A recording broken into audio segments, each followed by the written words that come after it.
Ya, pertama kan nunggu giliran. Yang kedua, ini kan akhir tahun. Kami di KSP melaporkan perkembangan dari program-program prioritas pemerintah, teman-teman. Dan Bapak Presiden senang dengan perkembangan-perkembangan yang sudah dicapai pada hari ini.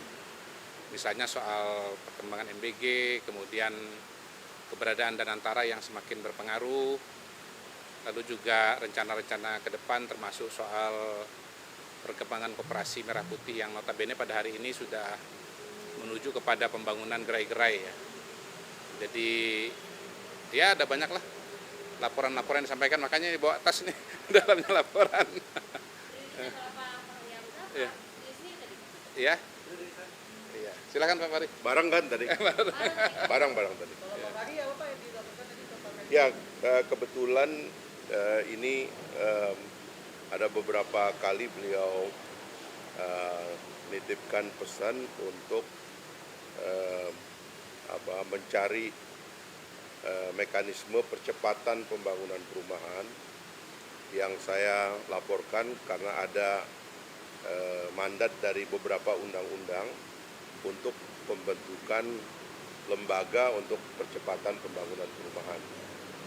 Yang intinya adalah memang harus ada lembaga nanti yang mengambil alih persoalan tanah, pengadaan lahan, kemudian mengambil alih persoalan perizinan, juga mengambil alih persoalan pembiayaan dan juga penghunian, serta manajemen daripada hunian yang berbasis kepada hunian sosial. Karena beliau membayangkan harus ada akselerasi besar-besaran. Tahun depan sudah ada anggaran untuk renovasi yang sudah tertulis dalam APBN 2026 itu sekitar 400.000. Tetapi bahkan beliau setuju sampai 2 juta sekalipun untuk renovasi, tidak ada masalah. Tetapi yang 1 juta di perkotaan ini kita memang memerlukan satu mekanisme percepatan, akselerasi, karena di perkotaan itu ada banyak masalah ketersediaan lahan yang memang sangat sulit. Dan inilah yang kami lagi desain konsepnya dalam bentuk peraturan yang dibutuhkan, mungkin setingkat Perpres atau PP yang sedang kami siapkan. Mungkin itu aja. Pak, ini kan rampaknya bareng KSP, apakah ada yang diriliskan atau apa alasannya begitu? Ya kan sama program prioritas, semua program prioritas. Jadi kalau anggaran itu seberapa cepat Pak yang dikendaki oleh Presiden untuk tahun 2020? Ya, mengambil contoh dari banyak negara memang harus ada satu kelembagaan yang mengurusi semuanya. Selama ini kewenangan itu tersebar di banyak lembaga, tanah di tempat lain, izin di tempat lain, pembiayaan di tempat lain. Nah, harus ada lembaga yang mengkonsolidasi semua jenis keperluan untuk percepatan pembangunan perumahan. Kira-kira itu tadi yang kami sudah koordinasi dengan Menpan dan Mensesnek, dan mudah-mudahan 1-2 hari ini kami ada pertemuan lagi, dan kalau bisa di awal tahun itu sudah kita bisa sahkan. Saya juga berkoordinasi dengan Danantara karena salah satu penyedia lahan yang paling masif nanti, terutama untuk konsep TOD, Transit Oriented Development, itu nanti Danantara. Dan karena itu semua nanti akan diregulasi dalam pembentukan badan yang mengurusi percepatan pembangunan rumah rakyat. Ya, itu yang lagi dikaji oleh Seknek. Ya. Baik, makasih. Oke. Cukup. Ya. Sejauh ini penilaian Presiden terhadap pelaksanaan program prioritas Ya, beliau sangat senang dengan perkembangan yang sudah dicapai pada hari ini. Tahun pertama beliau ya penuh ya, dan sangat optimis bahwa nanti 2026, 2027 akan banyak capaian-capaian baru, dan mudah-mudahan bisa mengubah lanskap sosial ekonomi Indonesia secara sangat menyeluruh. Karena Bapak Presiden memang tujuannya adalah bagaimana meningkatkan kesejahteraan masyarakat Indonesia. Semua program-program itu tadi saya sudah sebutkan ya, MBG, kemudian keberadaan Danantara, lalu tadi disebut juga mengenai kampung nelayan.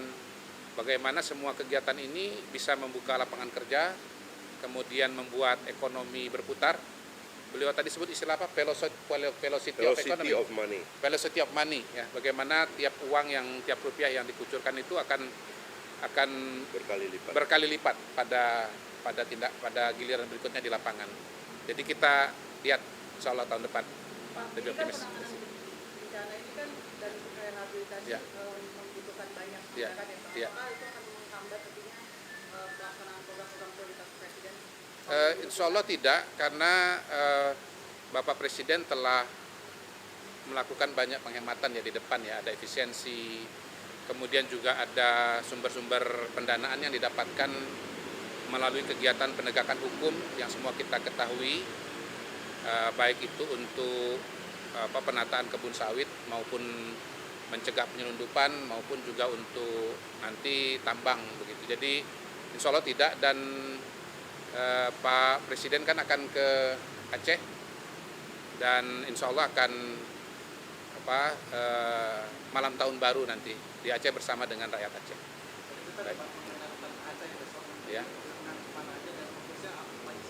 Tidak secara spesifik tadi bicara mengenai kegiatan di Aceh, tapi kita mendengar bahwa beliau akan berencana ke Aceh.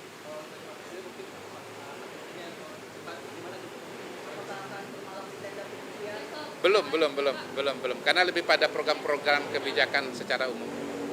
Lokasinya Ya. Acehnya di kabupaten apa? Saya kalau tidak salah dengar Benar Meriah ya, tapi nanti di cross check aja dengan Pak Teddy, dengan Pak Seskap. Oke. Mungkin nanti ditanyakan dengan ini. Dilanjut. Oke. Cukup Kami ya. sebatas mengenai laporan yang kemarin. Nah. Ya, jadi kan pembagian tugasnya sudah jelas ya. Jadi masa tanggap darurat itu di tangannya BNPB. Nanti setelah itu baru ditangani oleh kelembagaan-kelembagaan yang ada, infrastrukturnya oleh PU, perumahannya nanti oleh perumahan dan seterusnya. Kita lagi koordinasi dengan Pemda dan seluruh elemen yang bergerak ya. Tapi salah satu inti tadi pesan dan diskusi bahwa semua sedang didesain dan dirancang untuk kepentingan masyarakat kita. Semua program pemerintah dalam setahun ini didesain untuk kepentingan masyarakat, dan mohon teman-teman ini disampaikan kabar baik bagi masyarakat karena ini semua adalah untuk kemajuan dan kemakmuran masyarakat. Kita kira itu cukup ya.